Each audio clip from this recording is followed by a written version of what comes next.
Baik, ketemu lagi dengan saya.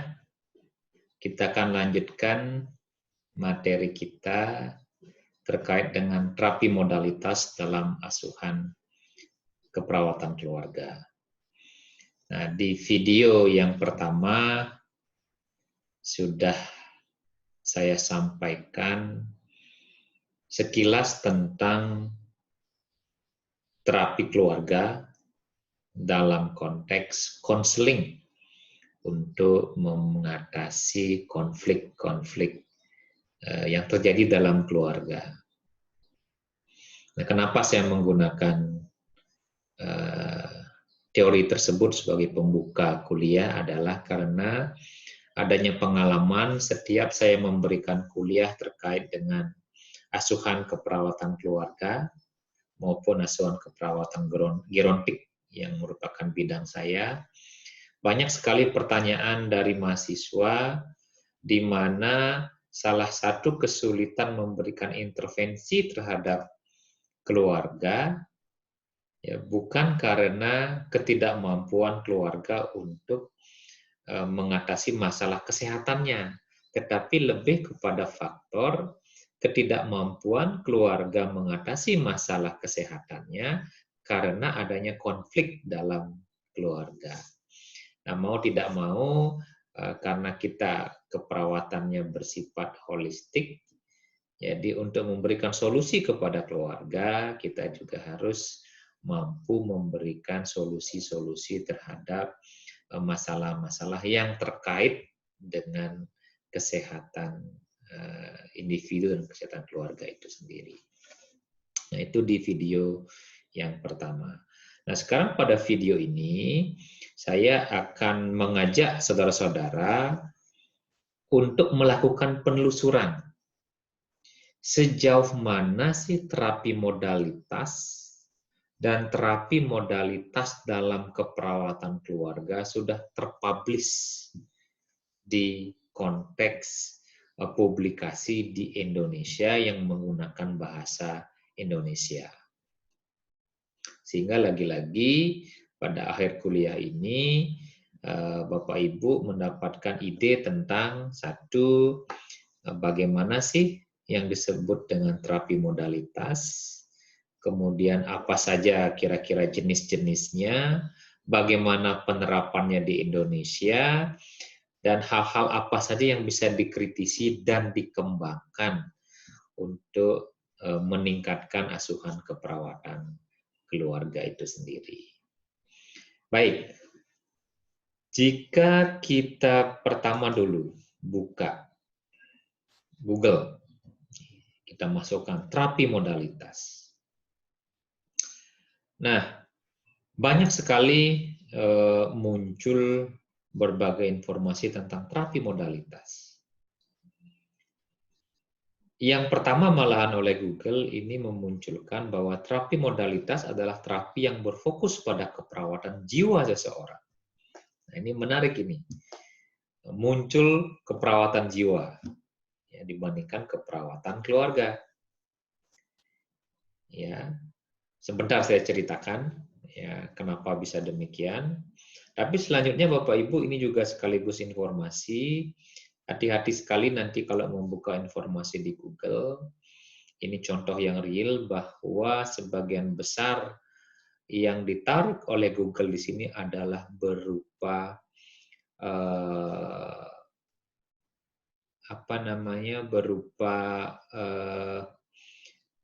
web-web yang bersifat blogspot kayak ini misalnya, Nurse Blogspot. Kemudian ada Kompasiana ini siapapun bisa memasukkan ide-ide mereka. Dan lagi-lagi, apapun yang kita lihat di sini, jika kita masukkan terapi modalitas, maka muncullah keperawatan jiwa. Ini juga muncul gangguan jiwa. Ini adalah keperawatan jiwa. Kemudian ini adalah gangguan jiwa. Ini juga ya gangguan jiwa, hampir semua masuk kepada bagian keperawatan jiwa. Nah, coba sekarang kita telusuri sedikit dari konsep keperawatan jiwa dulu. Apa sih yang dimaksud dengan terapi modalitas? Sekali lagi dari konsep asuhan keperawatan jiwa. Karena memang menurut apa yang saya amati, bahwa memang konsep terapi modalitas dalam asuhan keperawatan keluarga itu berkembang pesat akhir-akhir ini, dan di keperawatan jiwa sudah lebih dulu dikembangkan. Jadi kalau kita lihat dari bukunya Bapak Yusuf dari Unair ini tentang buku ajar keperawatan jiwa, bagian ketiga tentang terapi modalitas, ya, jadi dia menyampaikan, jadi beliau dan rekan-rekan di sana menyampaikan bahwa terapi modalitas adalah berbagai macam alternatif terapi yang dapat diberikan pada pasien dengan gangguan jiwa. Nah, salah satunya adalah bahwa terapi modalitas di jiwa itu menggabungkan antara badan, jiwa, dan lingkungan.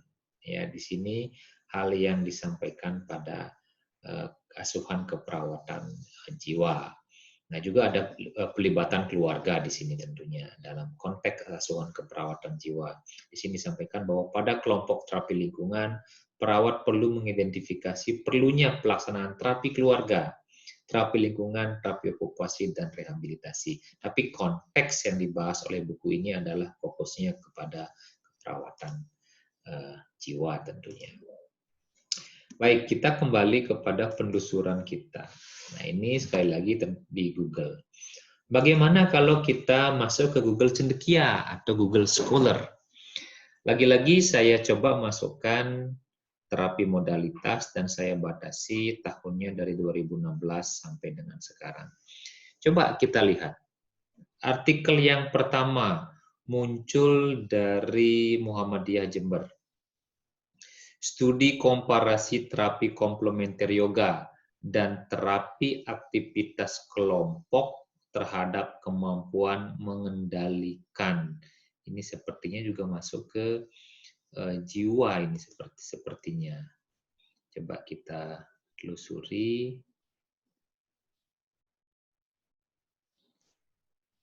Ini halusinasi, ya lagi-lagi masuknya ke jiwa. Kemudian pengaruh terapi modalitas, live review terhadap tingkat depresi pada lansia. Ini stikes yang di Bali ini salah satunya. Ini live review digolongkan juga terapi modalitas. Kemudian penata laksanaan terapi modalitas shortwave diatermi, ya di Unair. Kemudian terapi modalitas individu dan kelompok pada pasien gangguan jiwa. Mengunyah permen karet sebagai terapi modalitas untuk percepatan pemulihan pasca operasi sesar, dan selanjutnya. Nah, jadi hampir pada halaman pertama dari Google ini belum muncul terapi modalitas pada keperawatan keluarga. Nah, ini menarik ini, Bapak Ibu. Nah, kemudian lanjut, ini apa namanya? Kalau kita masukkan terapi modalitas. Bagaimana kalau kita tambahkan terapi modalitas pada keperawatan keluarga? Kita lihat yang muncul lagi-lagi ini punya Pak Yusuf tadi, ya Bapak Ahmad Yusuf, ya yang sudah kita lihat tadi. Ini dari UNAN tentang ASKEP keluarga. Kemudian ini, nah ini yang perlu saya bahas di sini Bapak Ibu. Ini pada artikel yang ketiga dari Jurnal Keperawatan Pajajaran. Ini sudah terakreditasi jurnalnya. Kalau kita buka sekarang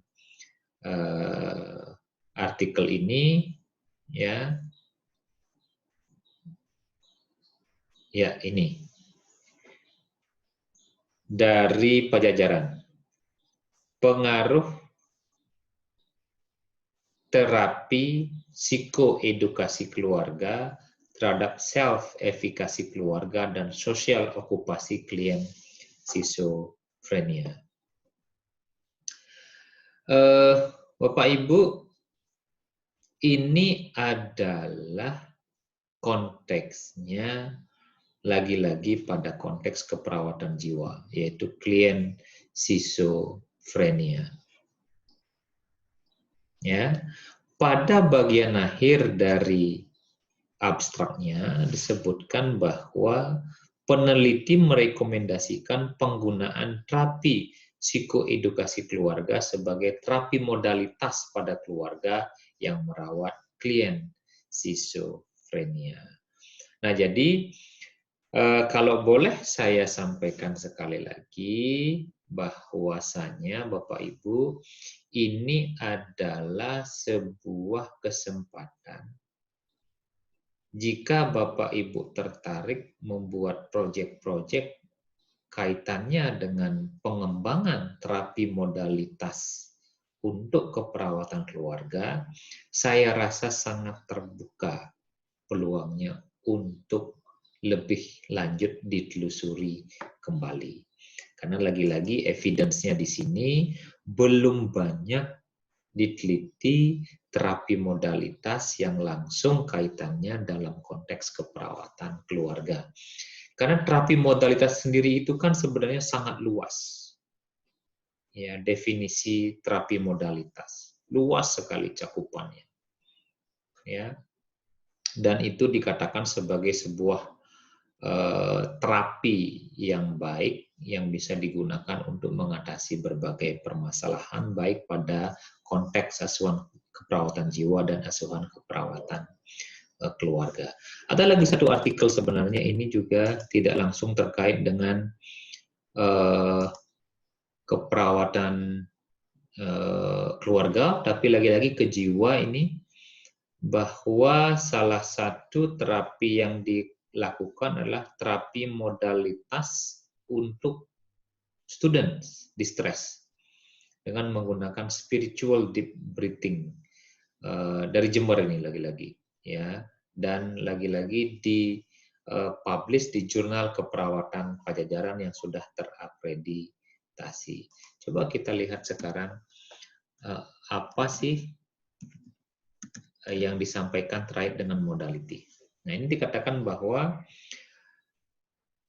aplikasi dari nursing modalitas terapi is useful for improving the quality of life and improve health. Jadi sebenarnya banyak sekali sudah ada pembahasan tentang terapi modalitas sangat baik untuk meningkatkan kualitas hidup dan peningkatan kesehatan.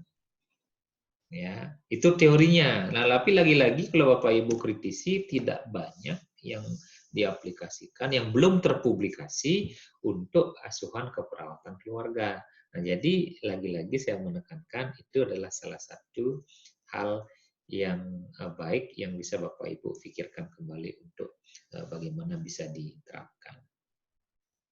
Sekian barangkali dua video yang saya sampaikan terkait dengan pembahasan terapi modalitas.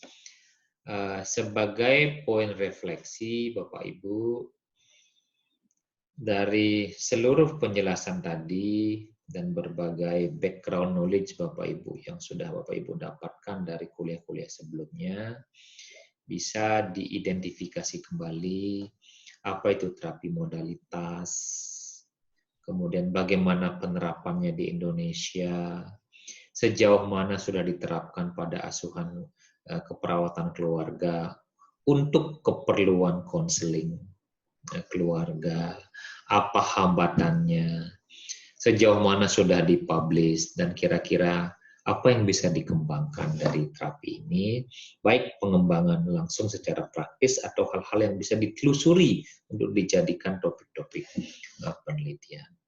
Demikian dari saya untuk terapi modalitas pada keperawatan keluarga. Sekian dan terima kasih.